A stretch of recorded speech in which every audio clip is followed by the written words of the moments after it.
Hello, my name is Brittany Jackson, and this presentation is going to be on Mary Wollstonecraft. She was the foremother of feminism, and her literary career lasted from about 1787 to 1797.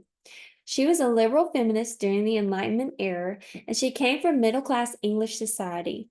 Her Anglican background and spiritual roots reflect in her writings. She held roles such as journalist, teacher, school owner, and governess. Her progressive ideas help to provide and progress women's rights and socio-legal status as well as educational experiences. One of her most popular works was The Vindication of Rights of Woman. Most of her work should be considered from the historical context of her time, and she was very much a philosophical thinker. She was known for breaking the norm. One of the events of her time that really affected her writings was the French Revolution.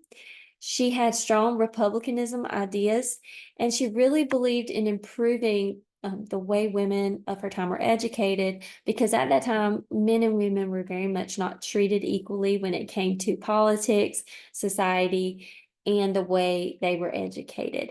And so much of her ideas about improving any type of education or improving the way women's status was in society was considered early feminism.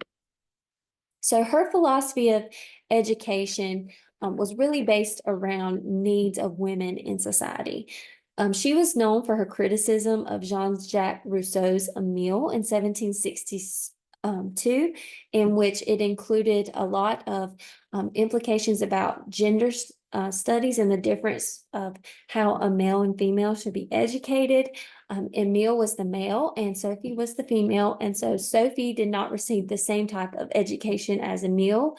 Hers was more subservient to Emile's, and Wollstonecraft really spoke out against that, as she felt Sophie's should be equal to Emile's. She believed that males and females should have a mutual education, should be educated together. She believed in a utopian belief framework through her revolutionary propagandism, and that through women becoming educated, they could better their place in society and really better their lives as a whole. And that when a woman was educated, it could really contribute to the relationships in her life, that she could bring more to them, and that it would better her mind and better her marriage. And so she felt very strongly about that. And Wollstonecraft's writings have been the topic of studies around romanticism and sensibility.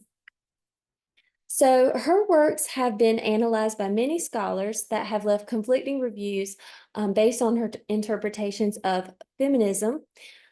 She has very much a bourgeois ideology, which is based around this idea that women of this time could imagine a new type of life for themselves, but she still held on to these values of motherhood and modesty at the root of the womanhood that they had. And so modern feminists really argue that echoes notes of feminist misogyny in her work. But I think it should be noted that Wollstonecraft was really limited to the scope and resources of her time and the knowledge of her time. And so, when we look at it from our time and our standpoint and how far we've come with our knowledge on feminism and all the progressive work we've done, and of course, it doesn't look very forward thinking, but when you look at it from her context as a very early feminist thinker, it is very progressive.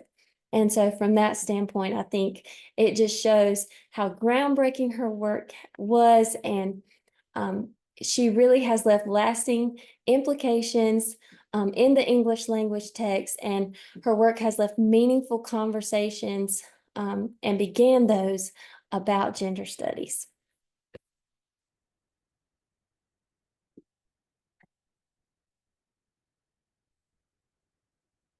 Thank you very much.